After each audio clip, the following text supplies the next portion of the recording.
बिहार के अंदर अब कोई भी हिंदुस्तान नहीं बोल सकते।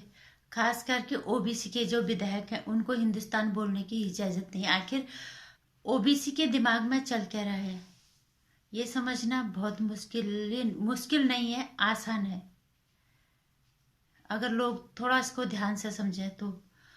नमस्कार, स्वागत है आपका मेरे चैनल नंदिनी जो में। मैं हूं नंदिनी। हमारे जो सनातनी लोग बैठे रहते हैं यूट्यूब पे या कहीं पे भी किसी भी सोशल नेटवर्किंग प्लेटफॉर्म पे रोते रहते हैं हमेशा सनातन धर्म का, हिंदू धर्म का। लेकिन जब बात आती है जमीन पे काम करके उसको दिखाने का, जन एकता दिखाने का, अपनी एकता दिखाने का, तब सबके सब गायब रहते हैं। और इसी एकता का प्रमाण दिया है मुस्लिम लोगों ने बिहार में। पहली बार ओबीसी की पार्टी ने बिहार में चुनाव लड़ा और 5 सीट आए हैं। ये है सबसे बड़ा सबूत एकता का, जन एकता का, उनकी कौमी एकता का। ये सबसे बड़ा उदाहरण है, सबसे बड़ा कौमी एकता का ये सबसे बड़ा उदाहरण है। मैं ये कहूंगी कि कई जगह तो केजरीवाल जी भी कई जगह उन्होंने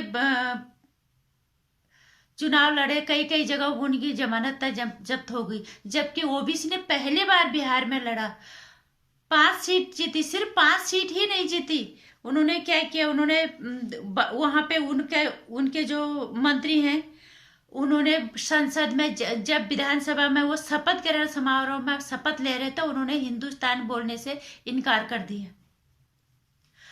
और मजबूरन उन्हें जो स्पीकर है उन्हें इजाजत देनी पड़ी कि आप भारत बोल सकते हो। हालांकि भारत और हिंदुस्तान में फर्क नहीं है, लेकिन उन्हें हिंदुस्तान बोलने में दिक्कत क्यों है?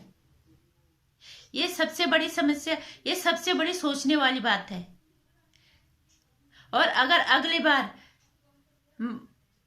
वो कहीं और लड़ते हैं, थोड़ा और सीटें जीत के आते हैं, तो ये इसी तरह की सोच और यही विचार और यही एजेंडा कहीं हमारे पे हावी ना हो जाए। इसलिए सबसे बड़ी चीज है, एक तो जनसंख्या जो का नियंत्रण कानून है, ये सरकार को बहुत जल्दी लाना चाहिए और ये सारे लोगों को इस पे बात करनी चाहिए, सबको इस पे अपनी पोस्ट डालनी चाहिए। सरकार को इसके लिए दबाव बनाना चाहिए कि जितनी जल्दी हो सके जनसंख्या नियंत्रण कानून की बहुत ज्यादा जरूरत है। ओबीसी का एजेंडा बहुत साफ है, हम समझ सकते हैं इस चीज को कि। और सबसे बड़ी बात है कि हिंदू हमेशा इसीलिए मार खा गया कि जन एकता नहीं दिखाता हिंदू, कभी भी नहीं, कौमी एकता कभी नहीं दिखाता। हम कई टुकड़ों में बढ़ जाते हैं। बिहार का चुनाव सबसे बड़ा उदाहरण है अभी मुस्लिम एकता, कौम की एकता का, कि उन्होंने पहली बार गया चुनाव लड़ने बिहार विधानसभा में और 5 सीटें जीती ही नहीं, और बल्कि उनके विधायक ने वहां पे शपथ ग्रहण समारोह में हिंदुस्तान बोलने से इनकार कर दिया। और मजबूरन इस हद तक उन्होंने मजबूर किया कि स्पीकर को उन्हें इजाजत देनी पड़ी कि आप हिंदुस्तान भारत शब्द का ही इस्तेमाल करो अपनी शपथ ग्रहण समारोह में। इसलिए यहाँ पे सनातनियों को जागने की जरूरत, तुम्हें कौमी एकता दिखाने की जरूरत है। जहां जरूरत पड़ती है वहां जमीन पे उतर के अगर तुम्हें जरूरत पड़ेगी, तुम नहीं आओगे कभी अपनी एकता दिखाने के लिए। सिर्फ सोशल नेटवर्क प्लेटफॉर्म पे बैठ के एकता नहीं दिखाई जा सकती।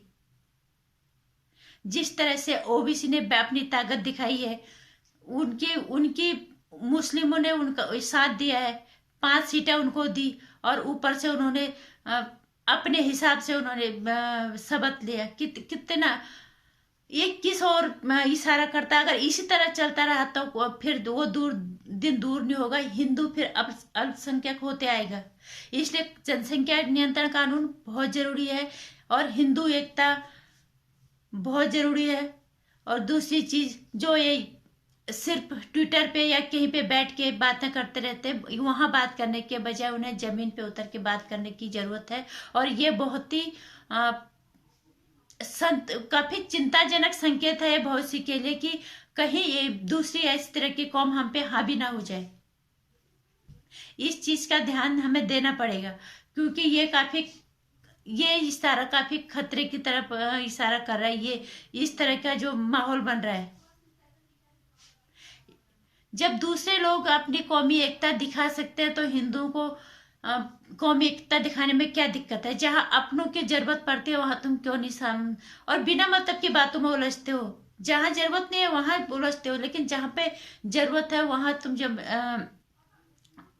तुम एकता नहीं दिखाते।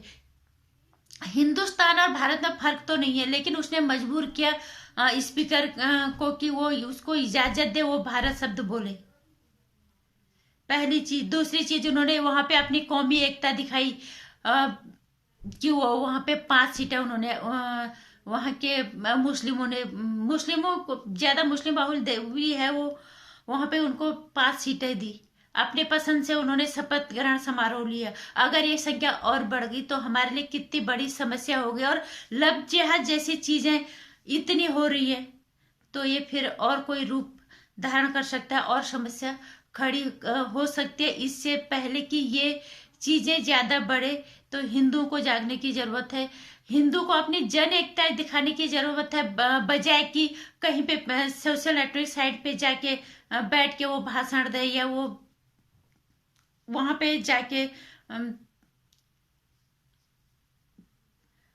बातें करें। इससे अच्छा जमीन पे उतर के आसपास के लोगों की जन एकता और अपनी कौमी एकता दिखाने की कोशिश करें, लोगों को समझाने की कोशिश करें। जिस तरह की एकता इन्होंने दिखाई है वही एकता हम दिखाए। सिर्फ इन्होंने एकता ही नहीं दिखाई, ये एकता हमारे लिए कल को खतरे का संकेत है, क्योंकि हिंदू टूटते जा रहा है और ये मुस्लिम जिस तरह की एकता दिखा रहे हैं ये हमारे लिए समस्या फिर खड़ी हो सकती है। और हिंदू वो दिन फिर दूर नहीं होगा कि हिंदू अल्पसंख्यक बन जाएगा और फिर कोई और कौम हमारे इस हिंदुस्तान पे इस सनातनी धरती पर फिर कोई और आके अपना राज जमाएगा। इसलिए यहाँ पे सतर्क होने की जरूरत है, बजाय कि हम बिना मतलब की चीजों पे उलझे, बिना मतलब के बातों का बतंगड़ बनाएं।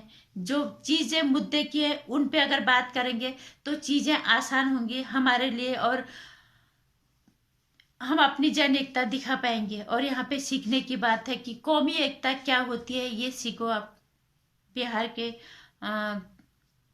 लोगों से जिन्होंने ओबीसी को 5 सीटें दी हैं पहली बार में ही। इसलिए ये सबक है हिंदुओं के लिए। और बजाय टूटने की जोड़ने की कोशिश करो, बजाय दूसरों की टांग खींचने की एकता दिखाने की कोशिश करो, तभी कामयाब होगे। ट्विटर या किसी जगह पे या किसी प्लेटफॉर्म ने सोशल नेटवर्किंग प्लेटफॉर्म पे बैठ के आप एकता का उदाहरण नहीं दे सकते ना हम जन एकता आप इस तरह से दिखा सकते। जब जरूरत पड़ती है तो वहां पे साथ आओ, तभी आप बचा सकते हो। इस तरह की धारणा को अगर अभी नहीं रोका गया कल को ये बहुत बड़ी समस्या खड़ी करेगा, इसमें कोई दो राय नहीं है। ओबीसी का एजेंडा एकदम साफ है, हमें वो चीज समझनी पड़ेगी और इसका जवाब यही है कि हमें अपनी हिंदू एकता, अपनी सनातनी एकता यहाँ पे दिखाने की सख्त जरूरत है। नमस्कार। वीडियो को लाइक और शेयर कर देना, चैनल को सब्सक्राइब करना, आने वाले वीडियोस की जानकारी के लिए घंटे प्रेस करना। नमस्कार।